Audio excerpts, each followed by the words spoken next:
Multiplier, servir plaisir, hanche en fer, tendresse sur terre, pouvoir brutal, race des seigneurs, extravagance, extravagance, extravagance, extravagance.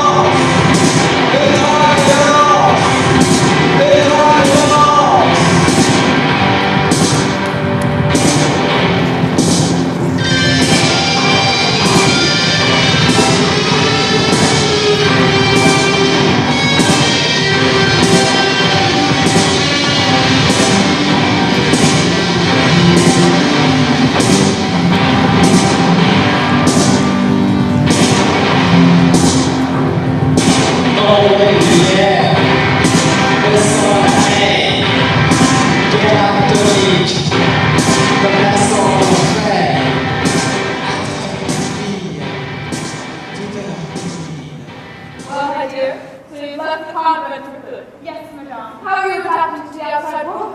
Very well, I think. I've advised her to watch and learn and be quiet, except when it's sulking. Because you can devise for your use. But I see. You receive him, do you? Yes. Monsieur the Comte de Valmont, my child, you very probably don't remember, except that he is conspicuously charming, never opens his mouth without first calculating what damage he can do. Then why do you receive him, Maman? Everyone receives him. Madame, Vicomte! What a pleasant surprise. I'd like to see you, madame. You remember my daughter, Cecile? Well, indeed, but could have foretold that she would flower so gracefully. I wanted to call on you before leaving the city. I'm not sure we can allow that. Why should you want to leave? Paris in August, you know. And it's time I paid a visit to my old aunt that neglected her so disgracefully. I approve of your aunt. Take such an intelligent to me up. Will you please do that, Rosamond? I want to surprise. I shall make a point of it, madame. I think it's time we took you home. I'm used to being in bed by 9 in the convent. So I should hope. Thank you for happiness. It was an absolute pleasure. Orphan? Your aunt. That's right. I thought she'd already made arrangements to leave you all for money. There are other You have obligations. something to do this evening. I hoped it might be for the pleasure of my company. I need you to carry out a heroic enterprise. Remember when Jericho left me and lost that fat mistress of yours whose name escapes me? Yes. No one has ever done that to me before. Or to you, I imagine. I'm quite relieved you really don't right? No. You weren't. For some years now, Jericho has been searching for a wife. He was always absolutely prejudiced in favor of a convent education. And now he's found the ideal candidate. Cecile Malone. Very good. And there's 60,000 a year that must have played some part in his calculation. None whatsoever. His priority, you see, is guaranteed virtue. I wonder if I'm beginning to guess what it is you're intending to propose. Jericho is with his regiment in Corsica until October. That should give you plenty of time. You mean She's to... a rosebud. You think so? And he'd get back from their honeymoon to find himself the laughing stock of Paris. Well... Yes, love and revenge. Two of my favorites. No, I can't. What? Really, I can't. Why not? It's too easy. It is. She's seen nothing. She knows nothing. She's bound to be curious. She'd be on her back before you unwrap the first bunch of flowers. Any one of a dozen men could manage it. I have my reputation to consider. I hate to disappoint you. I think you really are going to refuse me, aren't you? Well, I see I'm going to have to tell you everything. Of course you are. Yes. Well, my aunt is not alone anymore. She has a young friend staying. A Madame de Tournelle. You can't mean it. Why not? To seduce a woman famous for strict morals, religious fervor, and the happiness of her marriage? What could possibly be more prestigious? I think there's something very great about having a husband for a rival. It's humiliating if you fail and commonplace if you succeed. Where is he anyway? He's presiding over some complicated case in Burgundy. I can't believe this. Apart from anything else, she's such a problem. Bonds up to her ears in case she might come to glimpse of us swear in her flesh. You're right. Clothes don't suit her. How old is she? 22. And she's been married. 2 years. Even if you succeed, you can't hope for any actual pleasure. They never let themselves go. If you ever make her heart beat faster, it will be love. Don't you feel? Captain, speaking of a woman, I find my heart set. So you're going to pass up this wonderful opportunity for revenge? Oh, yes.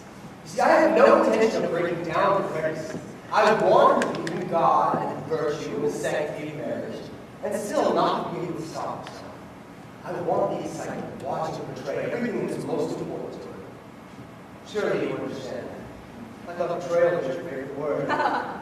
No. Cruelty. I've always thought that had a nobler ring to it. You're terrible. You're 100 times worse than I would be. Really, you sound as though you made it in love.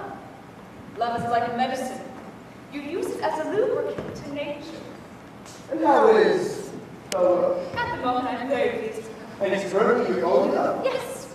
I think you should take another. I think this exclusivity is most unhealthy. You're not jealous, are you? Well, of course I am. That rose is completely undeserved. Really, I thought he was one of your closest friends. Exactly, so I know what I'm talking about. I think you should organize an infidelity. Me, for example. You refuse to grant me a simple favor, and then you expect to be indulged. It's only because it is so simple. It wouldn't feel like a conquest. In that case, come back when you succeed with Madame de Tourvel, Yes. and I will offer you a reward. My love. But I shall require proof. Certainly. Written proof. Not negotiable. I'm only sorry you have sufficient confidence in me to give you my reward in advance. Good night, be calm.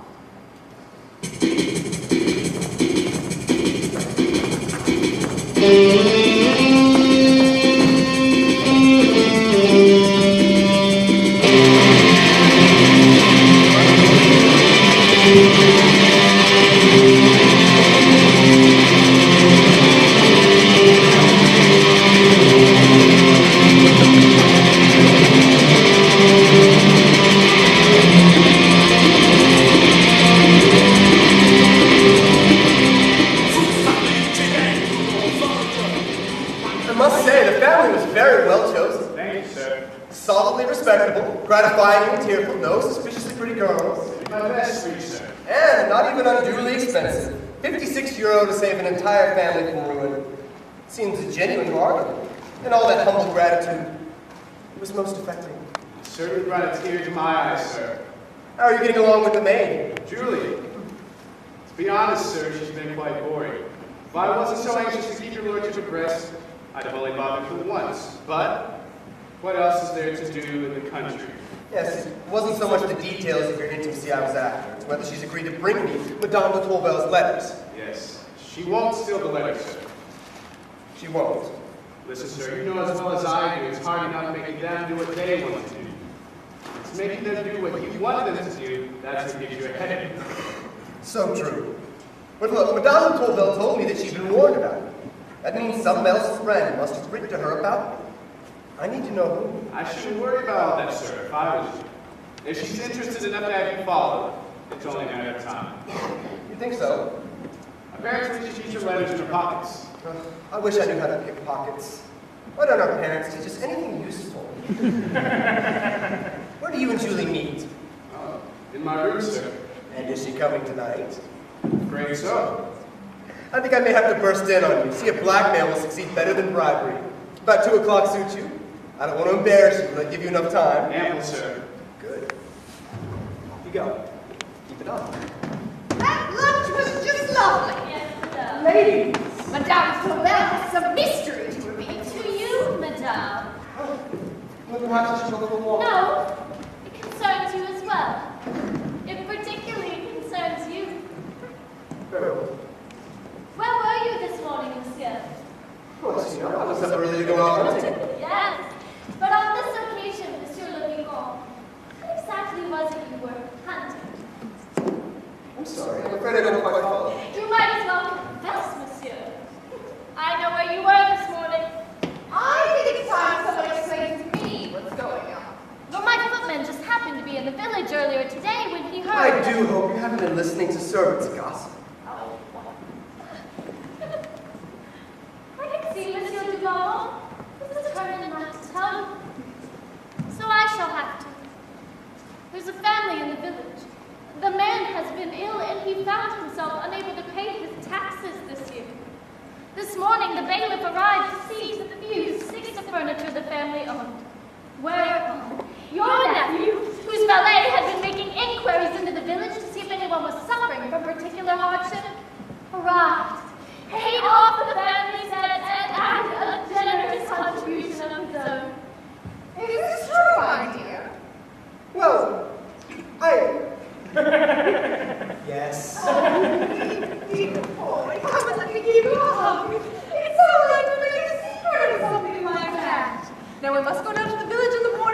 here and see if we can help in any other way. Oh, do sit down, Aunt. No! I want to try to find Father Anselm. I shan't be long, but I do want to tell you about this before he leaves.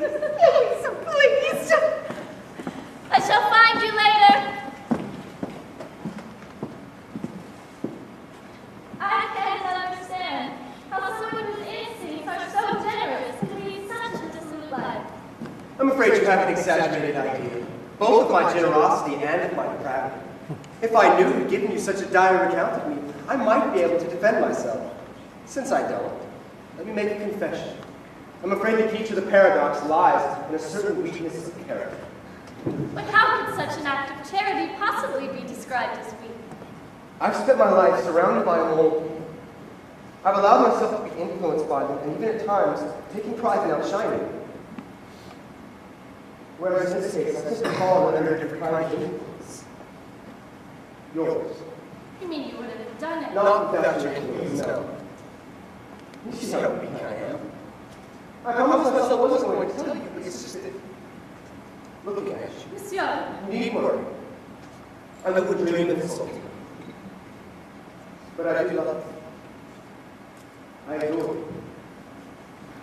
Please. Oh.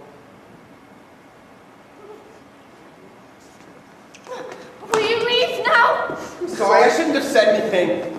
Tell me how to behave. Show me what to do. I'll do anything you say. At least I could hope was that you would respect me. But I do. Then don't say another word. I'm a married woman. You offended me deeply. It's unforgivable. I thought you might at least give me some credit for being honest. Thompson, this confirms everything I've been told about you. I beginning to think you may well plan the whole exercise. I had no idea you were here. Not that it would have disturbed me if I had known, although I was by no means unaware of your beauty. Beauty is the least of your qualities. I became fascinated by your goodness. I was drawn in by it. And it wasn't until I began to feel actual physical pain every time you left the room that finally dawned on me. I was in love. For the first time in my life. I really will have to leave No, you. please. Just sit down. There's only one thing I would like you to do for me. What? What is it? I would like you to leave this house. I don't see why that should be necessary. Let's just say you spent your whole life making it necessary. Very well. I couldn't possibly refuse you. Will you allow me to give my aunt say at least 24 hours notice? Yes, naturally. I shall find something in my mail which obliges me at once to return to Paris. Thank you. I'd be so grateful. May I be so bold as to ask a favor in return? Well, Will you allow me to write to you? And do me the kindness of answering my letters? I'm not sure correspondence with you is something a woman of honor should permit herself. I don't see how you could possibly be harmed by conceding me this minor consolation. I welcome the chance to prove to you that what motivates me in this is not taking or resentment, but What? for God's sake, monsieur, please, leave me alone. I'll write soon.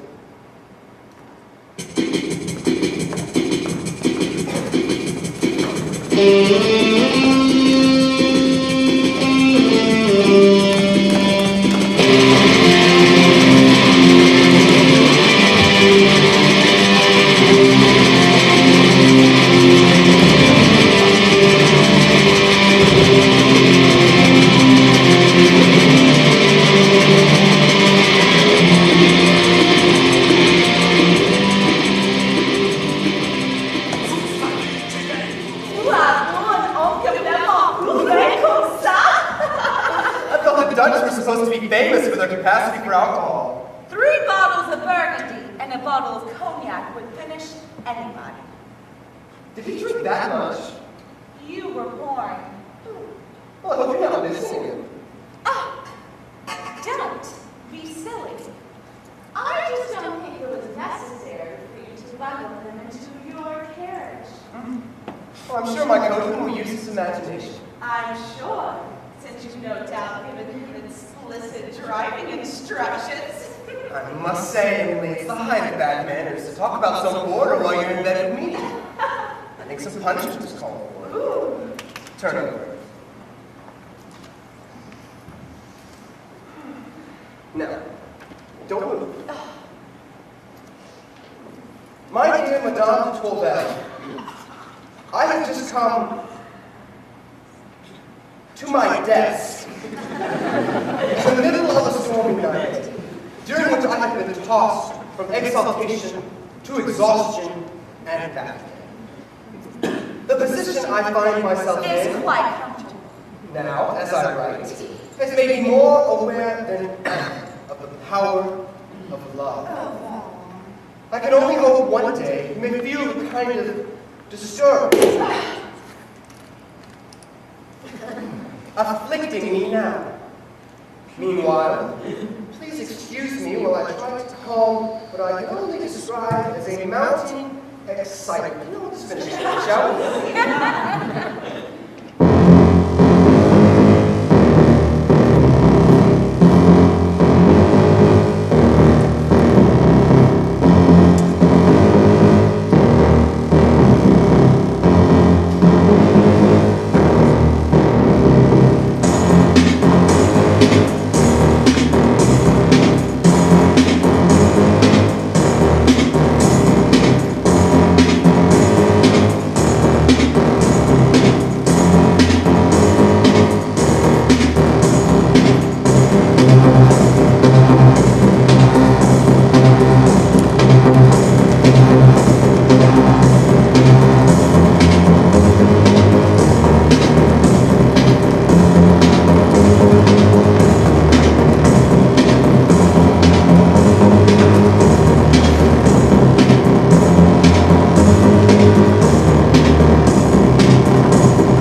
Turning it over for hours, sighing and weeping. Really? And, can you guess who's been writing to my beauty, warning her to steer clear of the world's vilest pervert, namely me? Your damn cousin, the Valence bitch! She wanted me away from Madame de Tourvel. Well, now I am, and I intend to make her suffer for it. Your plan ruined her heart. Are you making any progress? Is there anyone who can help? I'm entirely at your disposal. As a matter of fact, my dear Vicomte, your presence here today forms part of my plan. I'm expecting Danceny at any moment, and I want you to help me stiffen his resolve. Has Danceny not been a great success? He's been disastrous. Like most intellectuals, he's intensely stupid. What's happening? Cecilia and Danceny are cannot reveal his love. It started when she asked me if it would be wrong for her to write to him. I said it would be all right, as long as she showed me both sides of the correspondence. Then I arranged a meeting, but Danceny was so paralyzed with chivalry, he didn't lay a finger on her. He really had to put some backbone into him. I often wonder how you managed to avenge yourself. I had no choice, did I? I'm a woman. When I came out into society, I realized the role I was condemned to, namely to keep quiet and do as I was told, gave me the perfect opportunity to listen and pay attention. Not to what people told me, which was naturally of no interest, but to whatever it was they were trying to hide. I learned how to smile pleasantly while at the table I set a fork to the back of my hand. I became a virtuoso of deceit.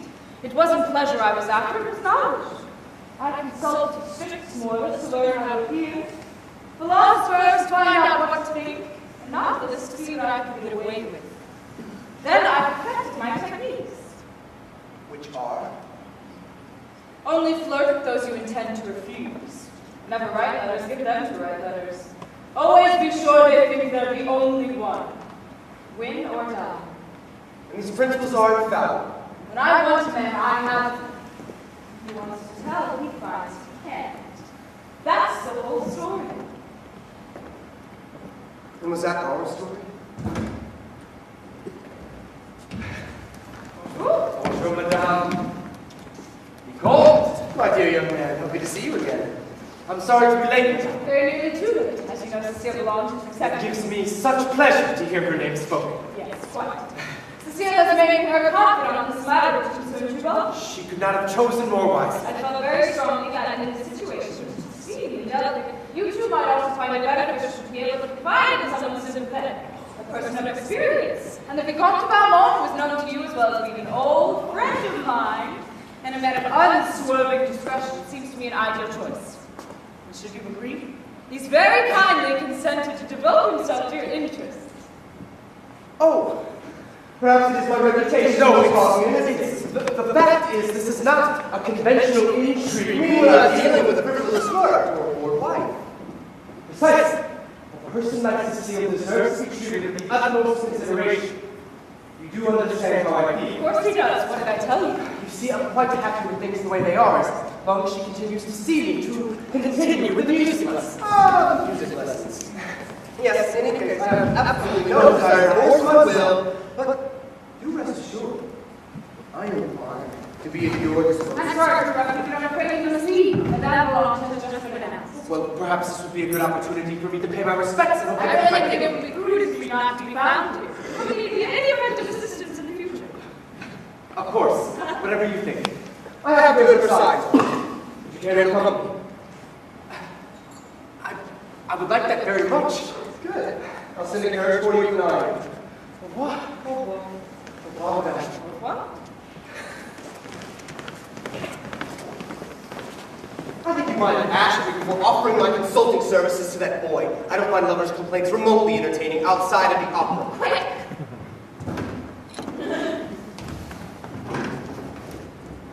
My dear, Here, your note said it was urgent. honestly, I haven't been able to think about anything else. Please sit down.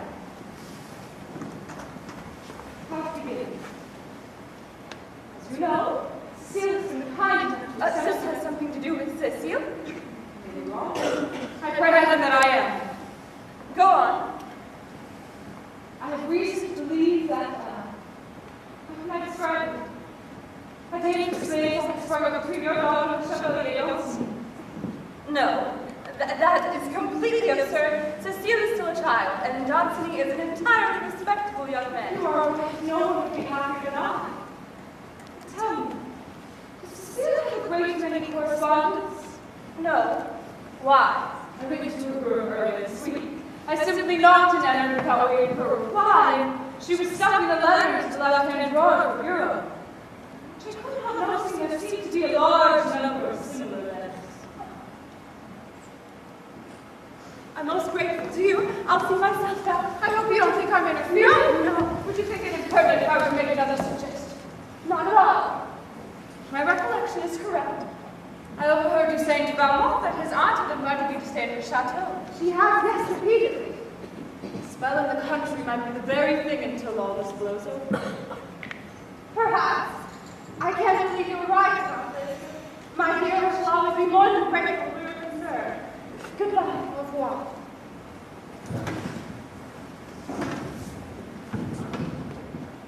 You're a genuinely wicked woman. You wanted a chance to make my cousin suffer. I've made it easy for you. I can't resist you. But all this is most inconvenient. The Countess de Lesseps has invited me to stay in the country. Well, you'll have to put her off. The Countess has promised me extensive use of her gardens. It seems her husband's fingers are not as green as they once were. Maybe not. But from what I hear, all his friends are gardeners. Is that so? You want your revenge. I want my revenge. I'm afraid there's only one place to go. Back to Auntie. If you want to, you can also pursue that other man. You have some evidence to procure, have you not? Don't you think it would be a generous show of proper confidence in my abilities? I need it in writing, Vicomte. Now you must leave. Must I? Why? Because I'm hungry. Yes, why did I attack myself? Then go home and eat. In writing.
Mademoiselle, don't arouse suspicions, I must be brief. This letter is from a friend, Chevalier Dangereuses. Now, handing over of letters is a far from easy matter to accomplish. I can't well create a diversion every day. So, this heat resembles the heat of your bed, which I happen to notice kept in your mother's room on the mantelpiece. You must take it, attach the blueprint to it, which you then bring to me. I'll be able to get a copy cut within 2 hours. I'll return you the original, which you can put back in your mother's room. Then I'll be able to collect your letters and deliver Dawson's without any complications. Are you sure, monsieur? Yes. Now I suggest you rejoin your mom and the others before they send out a search party. Thank you, monsieur.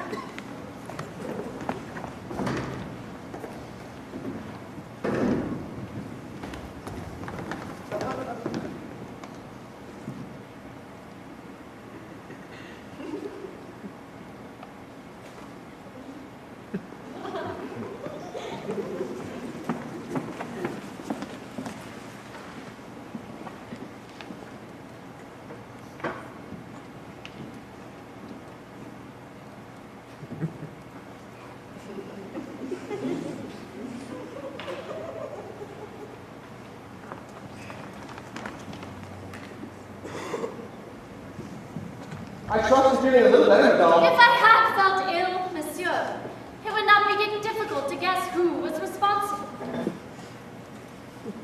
You can't mean me, do you?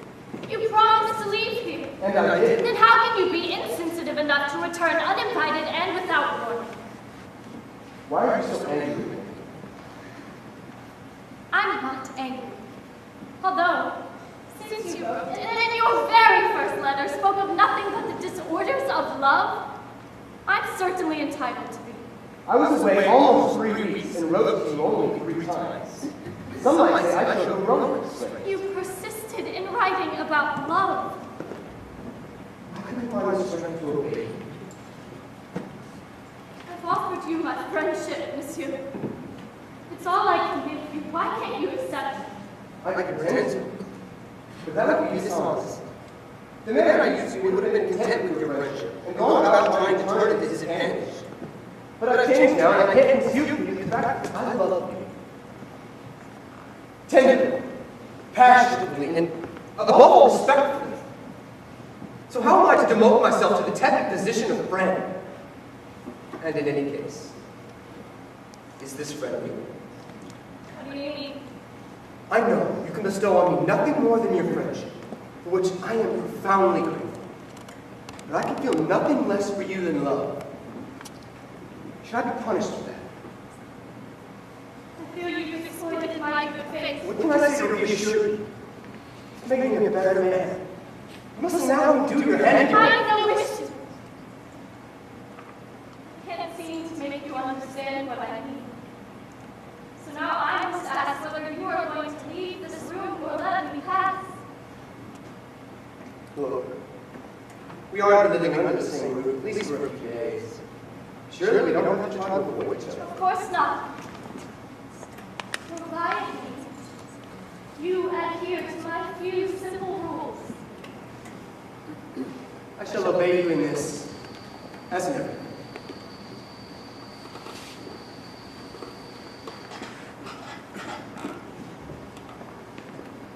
I wish you knew me well enough to know how much you've changed me.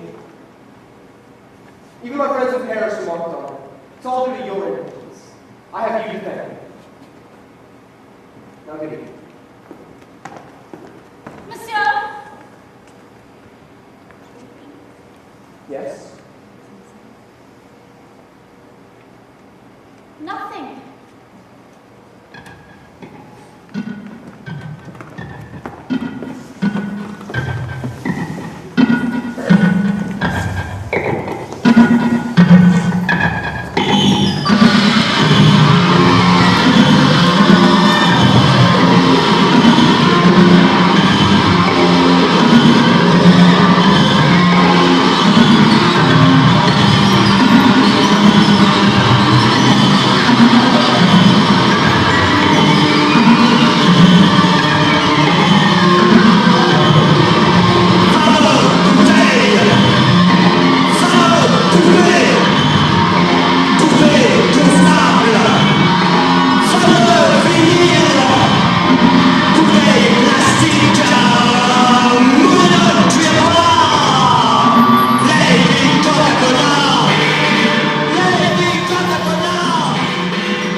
Nothing to worry about. Have you brought a letter? No. Oh, no. Then what?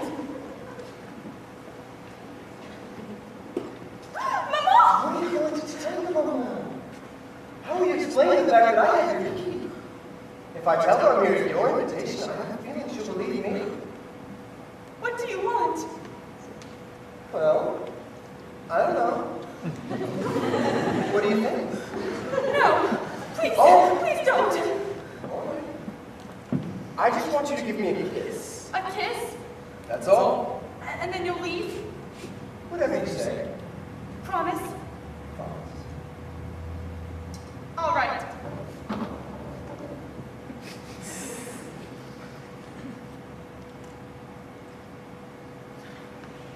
Very nice. Will you leave now? No, I don't think so. But you promised. I promised to go when you gave me a kiss. You didn't give me a kiss. I gave you a kiss. It's not the same thing at all. And if I give you a kiss, Then all right. you really promise? Let's just get ourselves a moment. Shall we?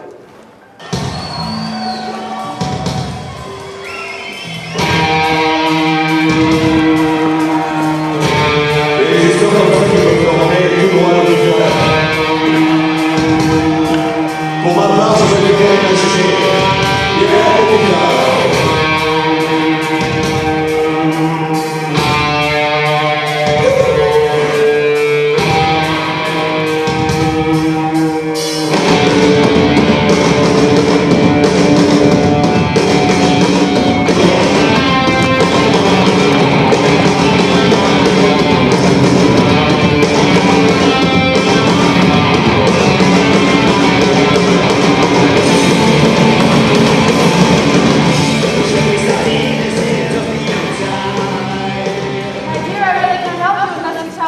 trouble you? I can't. I just can't. I thought we'd agreed not to keep any secrets from one another.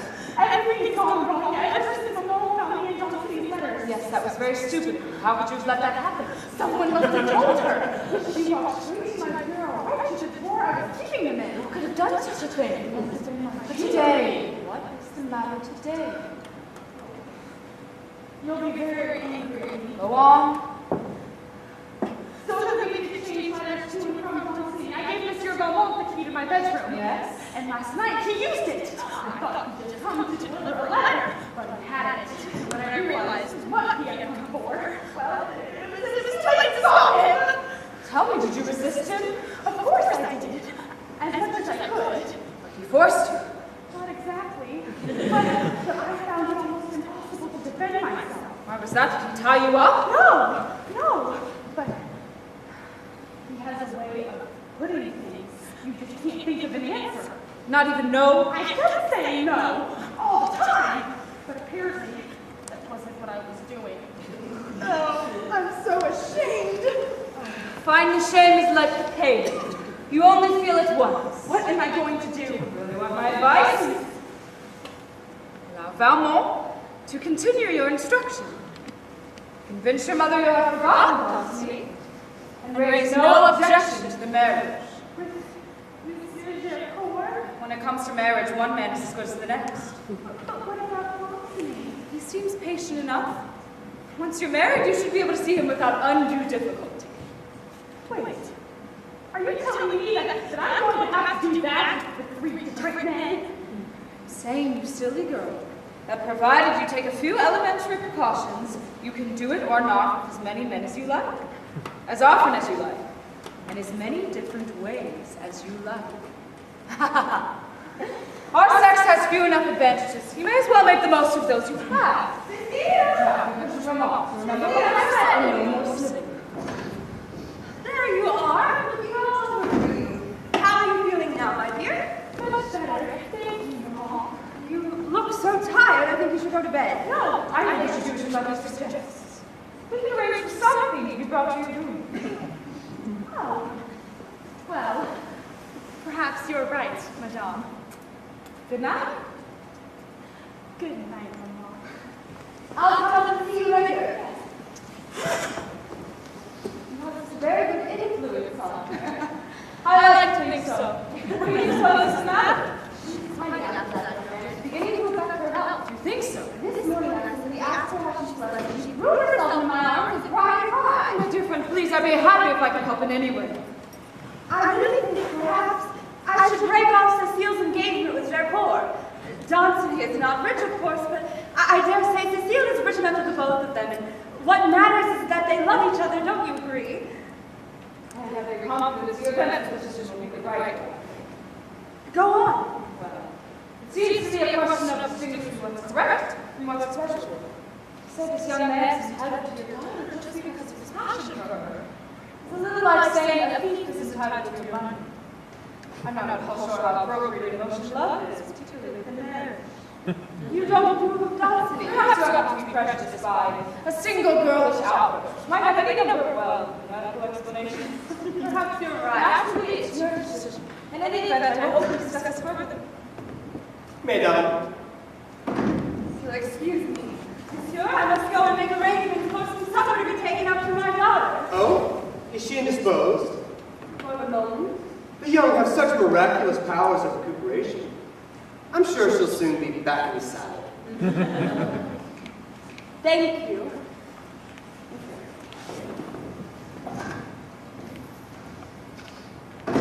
You see, she can hardly bear to be in the same room with me. Did I hear you had your revenge? So you know. No one requires a way to tell. A favorable report, I On the trust. contrary, Count, if I hadn't spoken to her sharply, I think in your next visit, you'd have found her revolt as well as locked. You surprised me. I was malicious enough to use no more force. It could easily be resisted. As it turns out, your initiative came perilously close to sabotaging our whole plan. What do you mean? Madame Boulogne was so concerned about Cecile's appearance and distressed this morning, she resolved to allow her to marry Dulcie after all. No. I think I'd be able to talk her out of it. The fact remains, you almost lost to our revenge on Gercourt. I could hardly be expected to anticipate this sudden excess of compassion. I'm beginning to have my doubts about Valmont.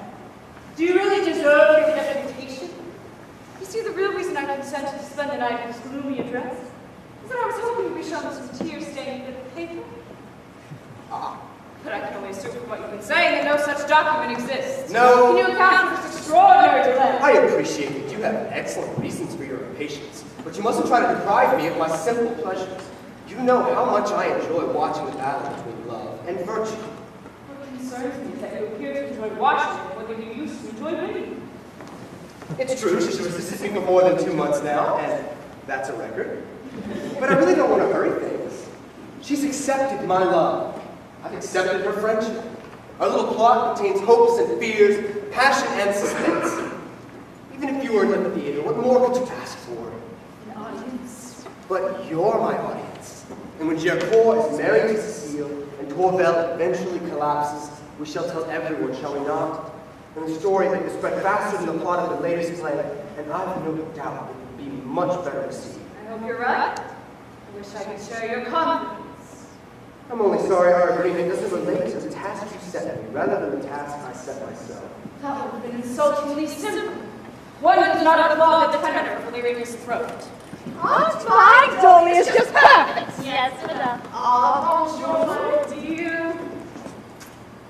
I'm so delighted you could manage to visit us, even if only for such a short amount of time. I wish I could stay longer, madame, but my husband's estate is... You know, I was thinking just yesterday, more than 5 years since you were last here with your deep husband. Such a kind and vigorous man. Who could have imagined, my dear? Wait. Yes, madame. There's no denying that life is frighteningly unpredictable.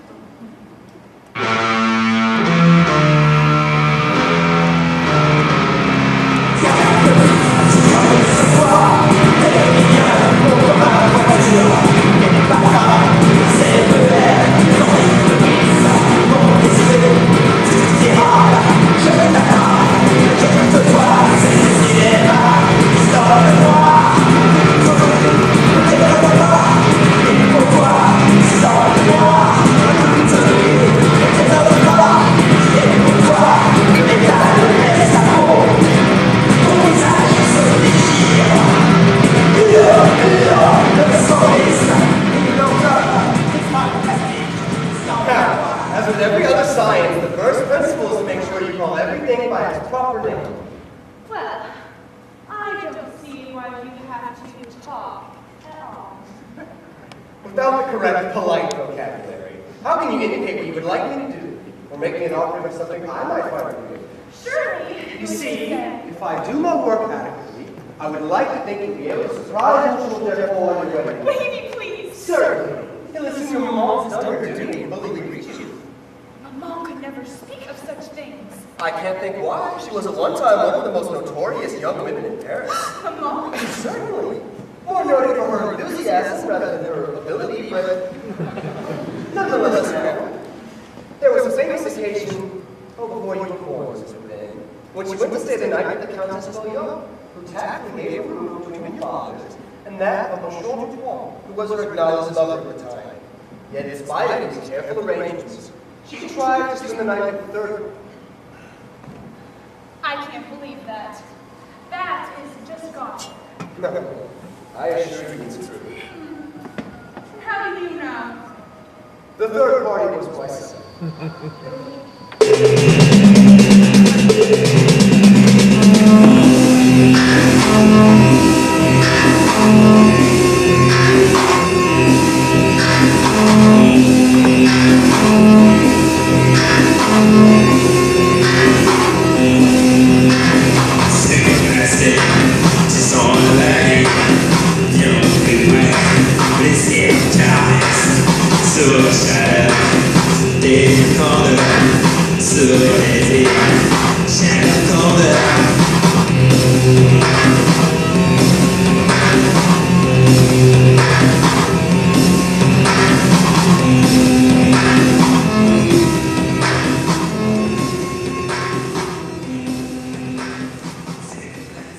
You're alone now.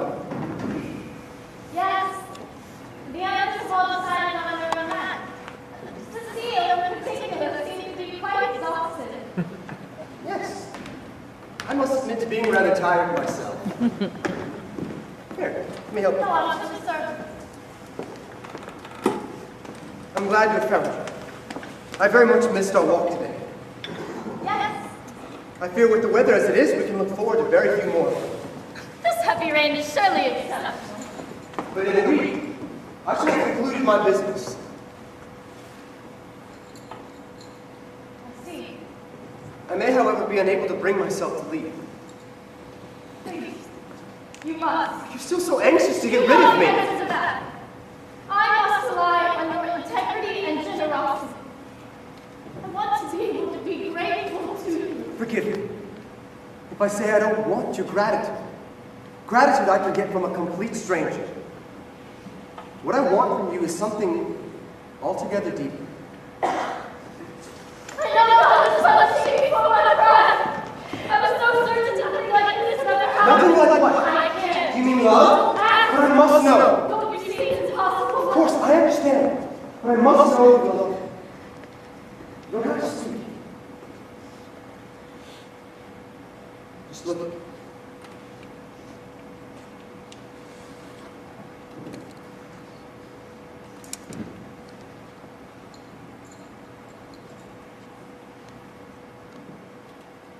Yes.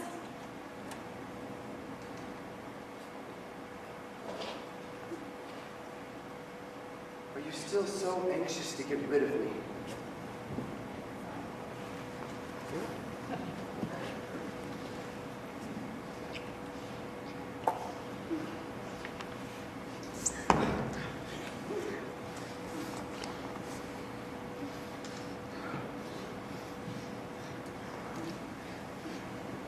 For God's sake, monsieur, you're killing me. Adele! Fetch my arm! Madame Poubelle is taking ill.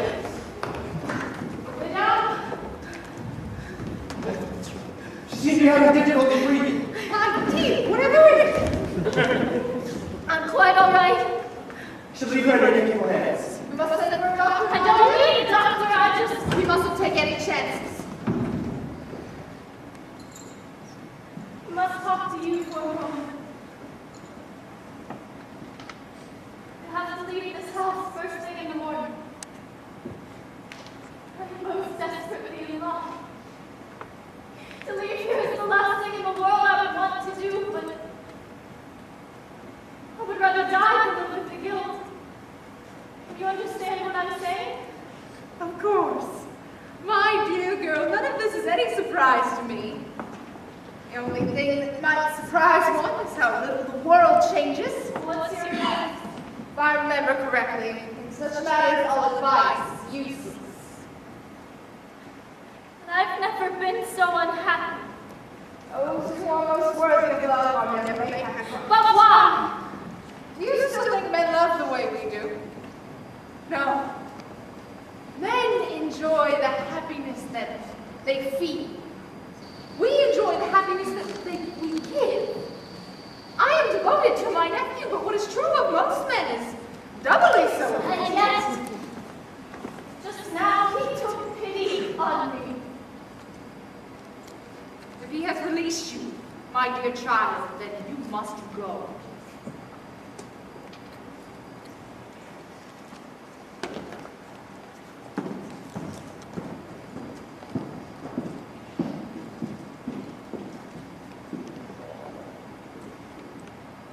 I will.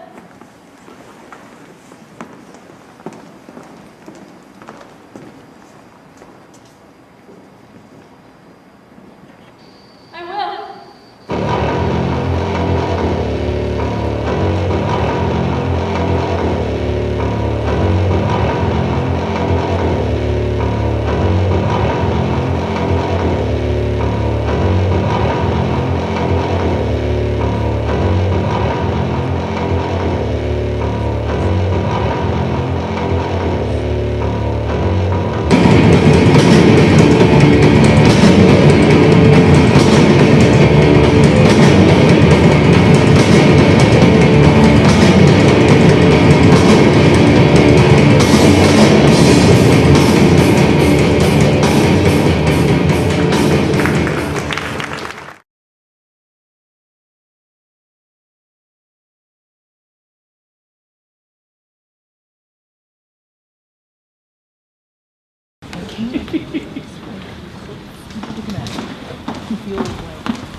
Store for me today? A letter, sir, from Madame de Treville's confessor.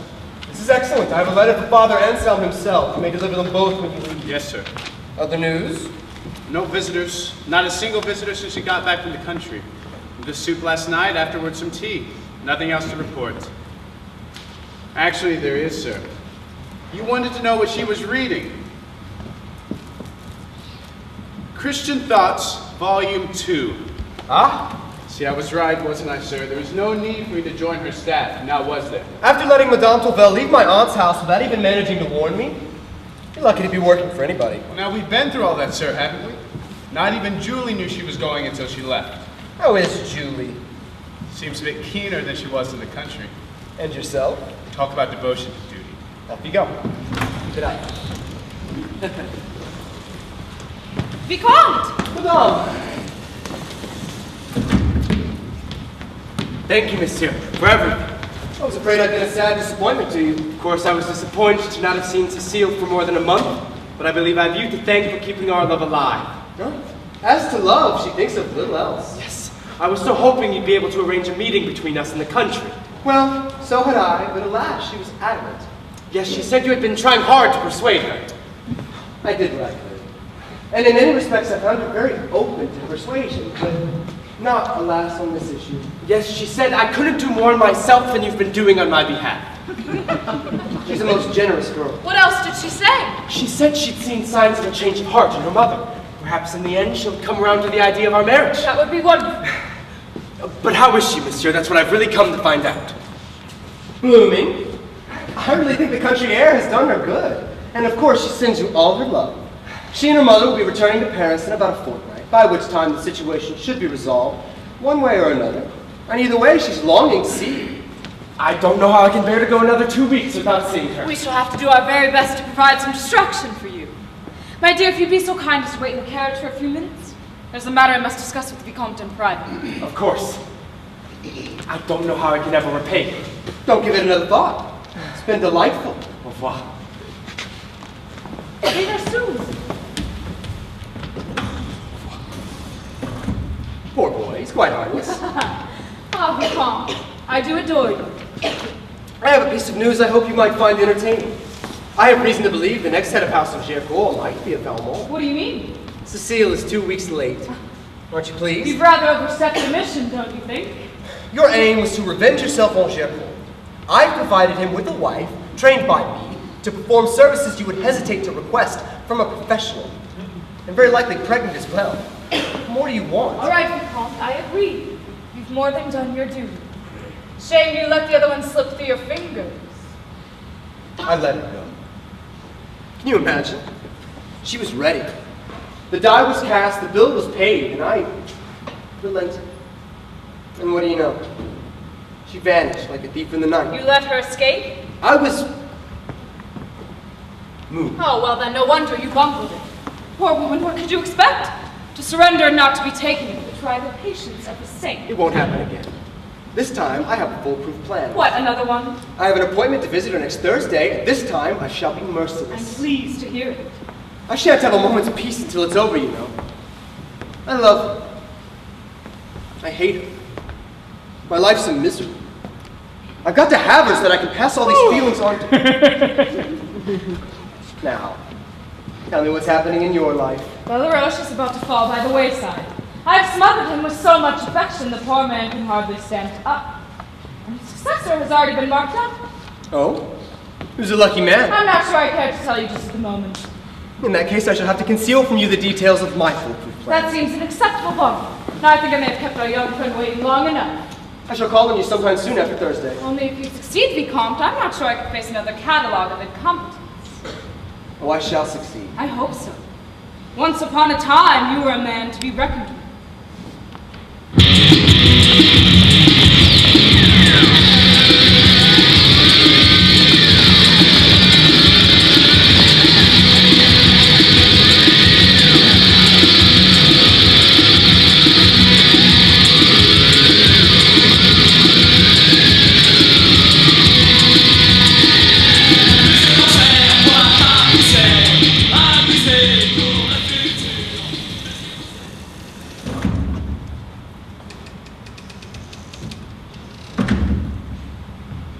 I understand Father Anselm has explained to you the reasons for my visit.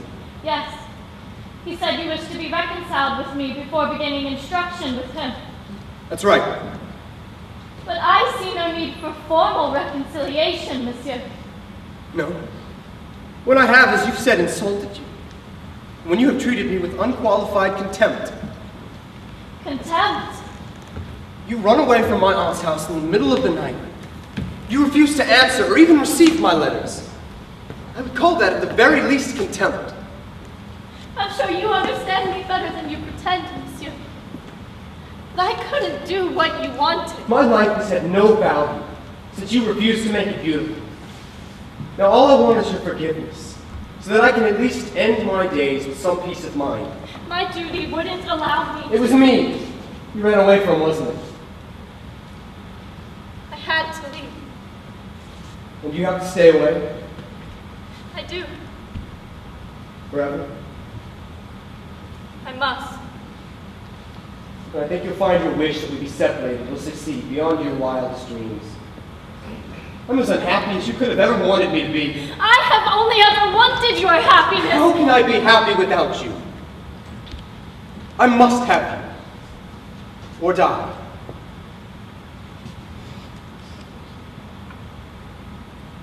Death it is. I'm sorry. I wanted to live for your happiness and I've destroyed it. Now all I want to do is give you back your peace of mind, and I destroyed that too. I'm not used to passion. I can't deal with it. These were all that might have weakened my courage.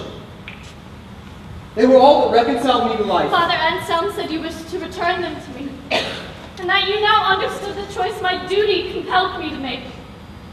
True. And your choice has determined mine. Which is what? The only choice capable of putting an end to my suffering. What do you mean? Listen, I love you. You've no idea how much. Remember, I've made far more difficult sacrifices than the one I'm about to make. Now goodbye. No. Let me go. Listen to me. I have to go! No! Why should you be so upset at the idea of making me happy? You're right. I can't live even unless I make you happy. So I promise. No more refusals. No more regret.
success.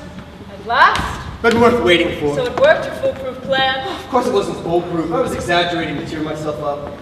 But I did prepare the ground as carefully as I could, and I just say, considering these last few weeks, the result has been a genuine triumph. And the plan? I discovered that she had very wisely decided to change her confidant and was pouring out all her inmost thoughts to my aunt. So I, very suddenly, began to hint to my aunt that I was losing the will to live, knowing that this would be passed on to me. At the same time, I began a correspondence with Father Anselm, whom I'm more or less forced to arrange a meeting with her for the privilege of being allowed to save my soul.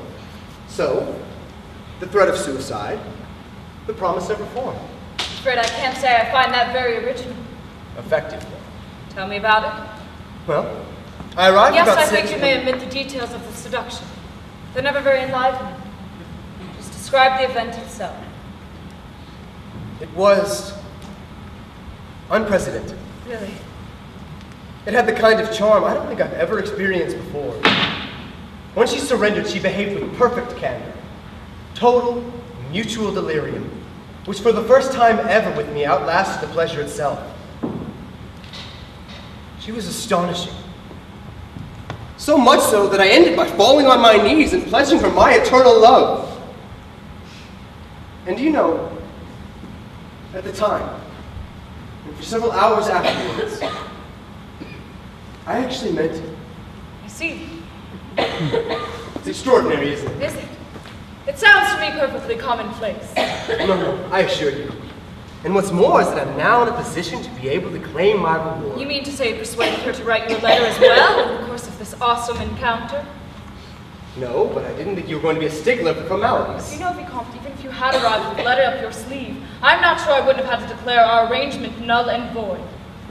What do you mean? I'm not accustomed to being taken for granted. If there's no question of that, you must have misunderstood I me. have no wish to tear you away from the arms of someone so exalted. We've always been frank with one another. But as a matter of fact, I have also taken a new lover, who at the moment is proving more than Oh, and who is that? I'm not in the mood for confidences this evening. Don't let me keep it. You can't seriously imagine there's a woman in the world I would possibly prefer to you. I'm sure you're quite willing to accept me as an addition to your harem. No, you've misinterpreted.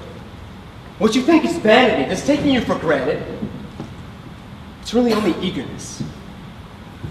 I'd sacrifice anything or anyone to you. You know that. Vicomte, there's a strange thing about pleasure, haven't you noticed? You see, unless there's some element of love involved, pleasure must lead directly to disgust. I don't agree with that. Fortunately, it's only necessary for this love to exist on one side. I'm not sure I see your point. My point is that you and I can in no way conform to this essential pattern. And we may as well admit it. We loved each other once, didn't we? I think it was love, and you made me very happy. And I could again. We only untied the knot. It was never broken. Illusions, of course, are by their nature sweet. I have no illusions. I lost them on my travels. Now I want to come home. And as for this present infatuation, it won't last. But for the moment, it's beyond my control.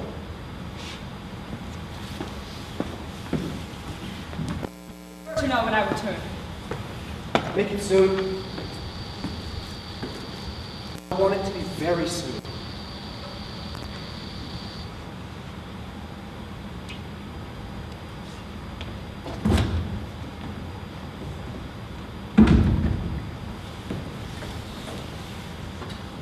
He's gone. How did you be here all night? Time has no logic but enough of you. An hour feels like a century. We shall get on a good deal better if we make a concerted effort not to sound like the latest novel. I'm sorry. Never mind. Shall we go upstairs?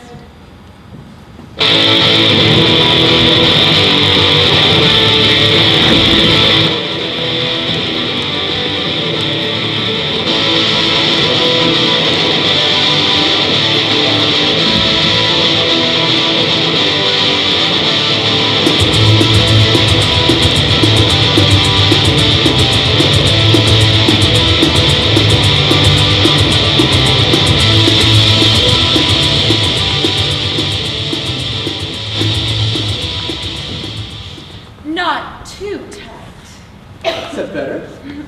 Merci, chérie.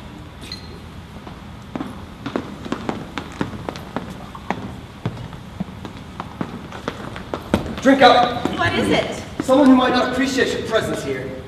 You mean a woman? A lady, you might even say. Not the one you wrote the letter to. The very one.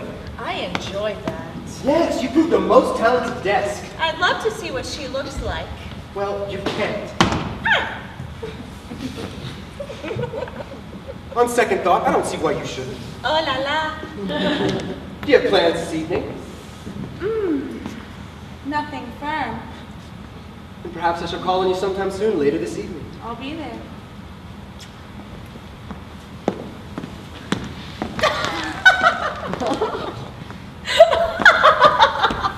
Say bye. This is a most unexpected pleasure. I know that woman. Are you sure? I'd be surprised. She's been pointed out to me at the opera. Well, yes, she is quite striking. She's a courtesan, isn't she? I suppose, in a manner of speaking. Well, I'm sorry I've disturbed Of course you haven't disturbed me. I'm overjoyed to see you. Please let me go. And this is absurd. Let go. No, and you must listen to me. No. And you shall never be received at my house again. Let's just sit down calmly. I don't want your lies and excuses. Just hear me out, that's all I ask. Then you can judge. No. Unfortunately, I cannot unlive the years I lived before I met you. During those years, I had a wide acquaintance, the majority of whom were no doubt undesirable in one respect or another. Now it may surprise you to know that Emily, like many others of her profession and trade, has the free time and inclination to do a good deal of charity work. Soup for the poor, protection of animals, donations to hospitals, anything which touches her sentimental heart. I make small contributions to her purse from time to time. That's all. Is that true? My relations with Emily have for some years now been quite blameless. She's even done a little secretarial work on occasion for me. But why did she laugh? I've no idea. Jealousy? Malice, perhaps? Girls of that class are oftentimes unpredictable. Does she know about me? No doubt, in light of my past, she made a fair guess. I want to believe you, but You were announced. I knew you were coming up. Do you think if I felt the slightest bit of guilt, I would have allowed you to see her here? I suppose not. I'm sorry. No. It's I who must apologize. It was most insensitive of me. It was the thoughtless action of the man that had never met you. I didn't think it was possible for me to love you more, but your jealousy.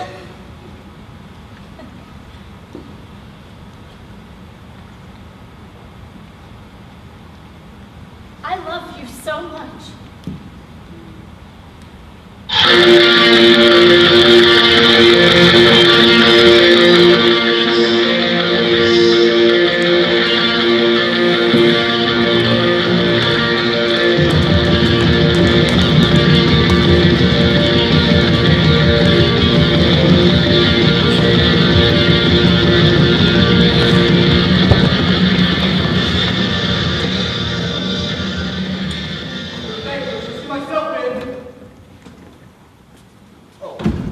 Your porter appears to be under the impression that you're out of town.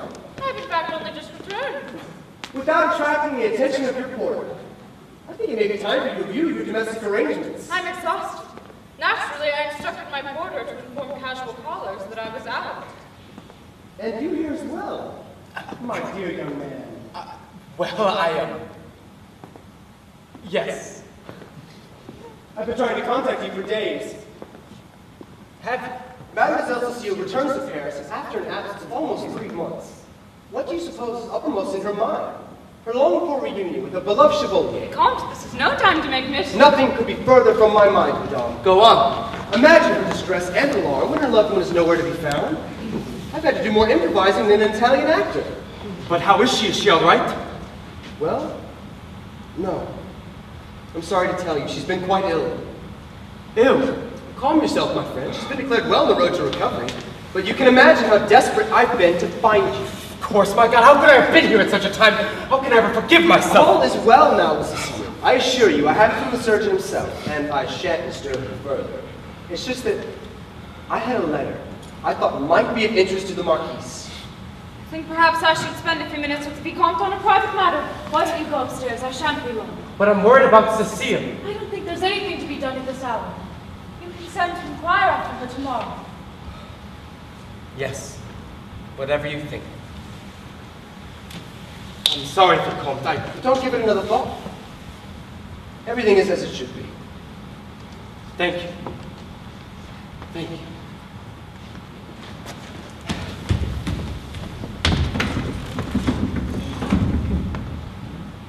I see she writes as badly as she dresses. In this case, it's the content, not the style, which is essential. But perhaps don't you think there's something we should discuss first? I do hope you're not going to be difficult about Johnson. It was a complete coincidence he arrived at the gates at the same moment as my carriage. I would have to be a good deal more stupid than you think I am not to arrive at the obvious conclusion. And furthermore, I happen to know that you arrived 2 days ago. Your spies are efficient. I must say, I'm not surprised you chose to be reticent about so manifestly unsuitable a lover. My motive had nothing whatever to do with his suitability. I mean, I know Belroche is pretty limp, but I think you could have found a livelier replacement than that mawkish schoolboy. Mawkish or not, he's completely devoted to me. And I suspect better equipped to provide me with happiness and pleasure than you. So is it really true the little one has been ill? Not so much ill, more a refurbishment. What can you mean? One night last week, as we were resting after our exertions, the door, which we'd forgotten to lock, suddenly burst open. Most dreadful shock.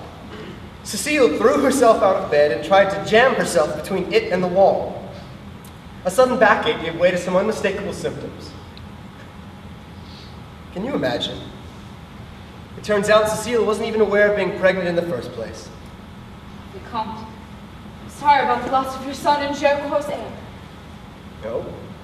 I thought you'd be pleased. You seemed notably disgruntled about it when I first told you. Once I got used to the idea, I began to enjoy it.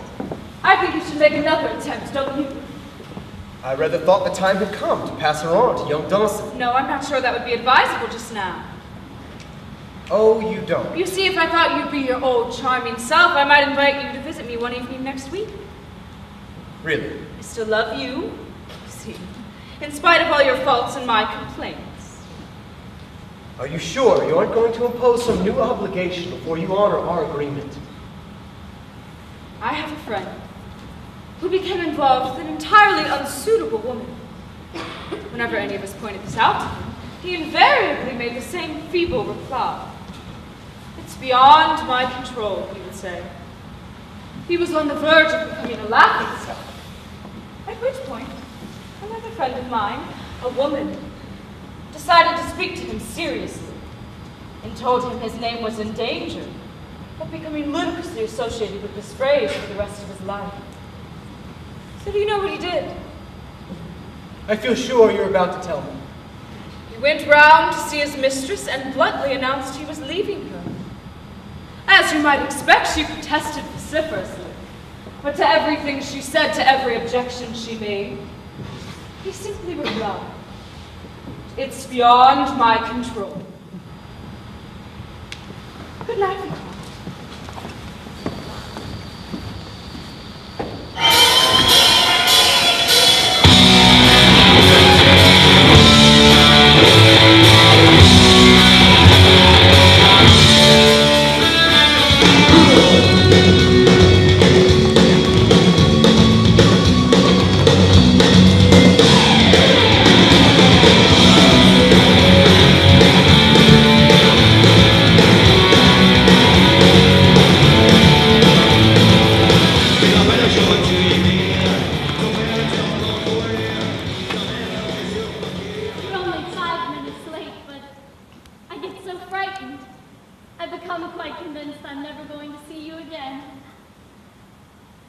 My angel. Is it like that for you too? Oh, yes. At the moment, for example, I'm quite convinced I'm never going to see you again. What? I'm so bored, you see. It's beyond my control. What do you mean?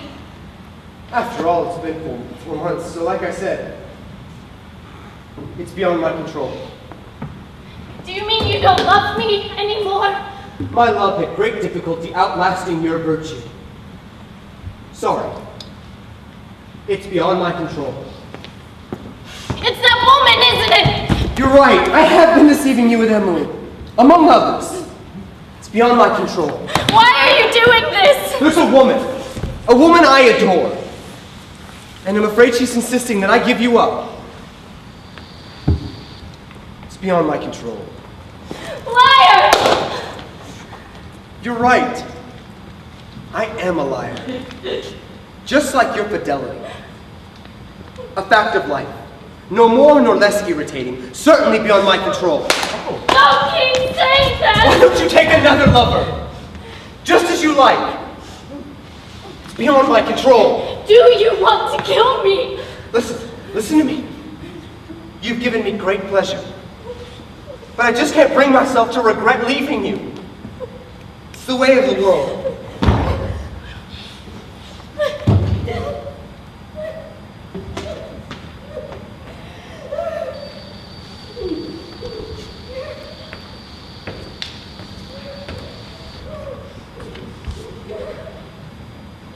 Quite beyond my control. Hey, I don't care.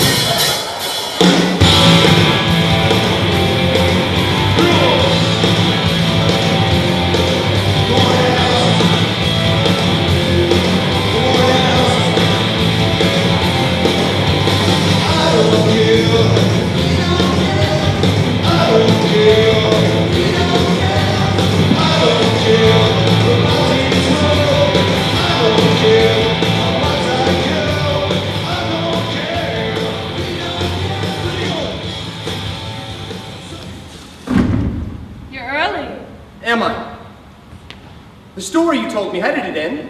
Not sure I know what you mean. The day after our last meeting, I broke with Madame de Tourvel, on the grounds that it was beyond my control. You didn't. I certainly did.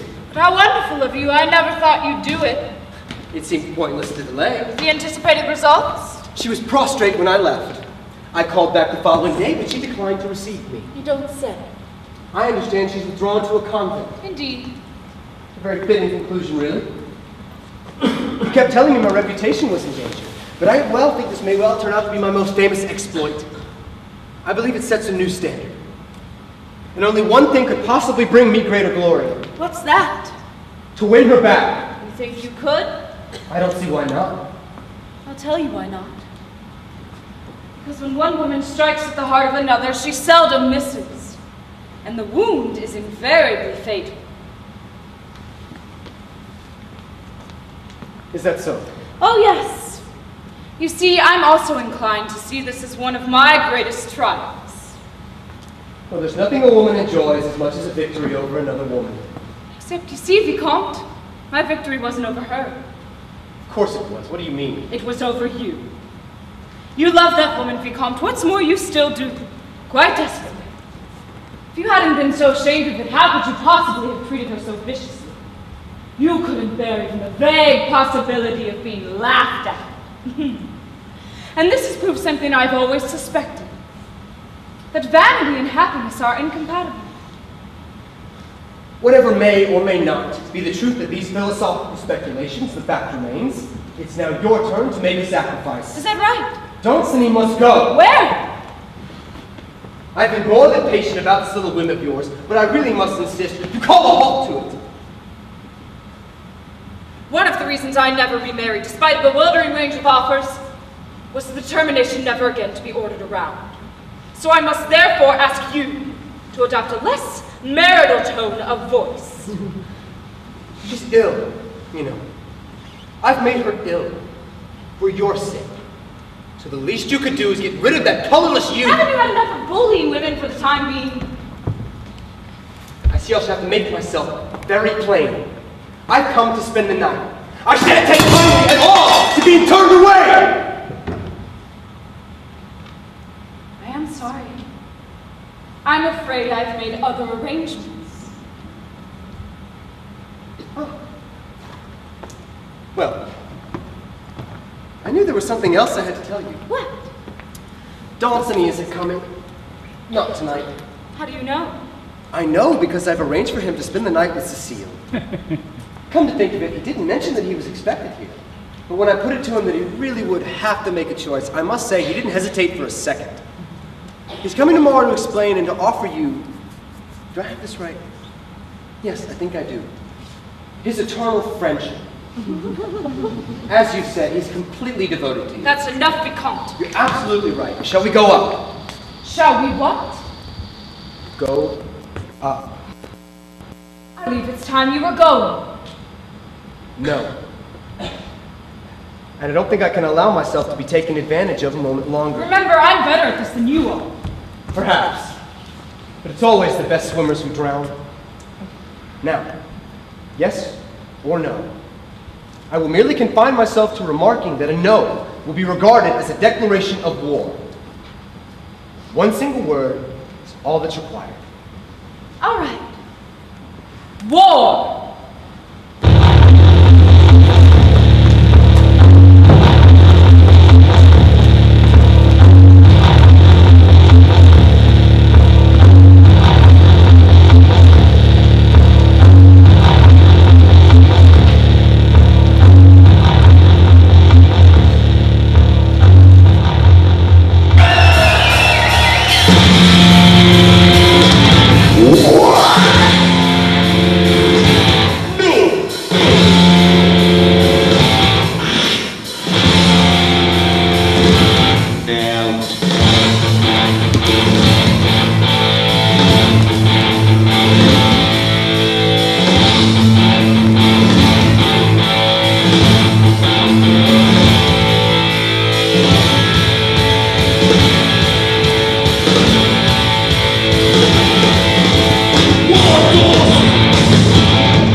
I recommend you conserve your energy for the activity at hand.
And a request.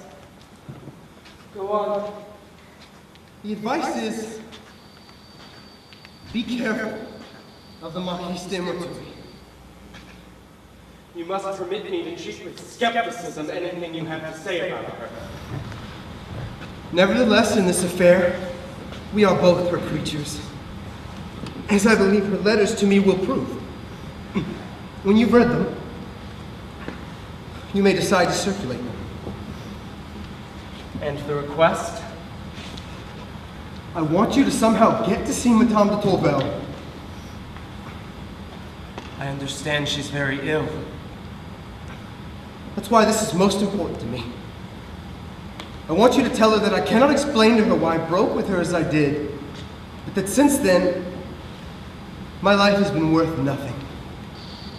I want you to tell her that her love was the only real happiness I've ever known. Will you do that for me? I will. It's all very well feeling sorry now. Let him be. He had good cause, which is more than anyone's ever been able to say about me.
You have nothing left now but your tears to offer our unfortunate friend, Madame de Tourvel.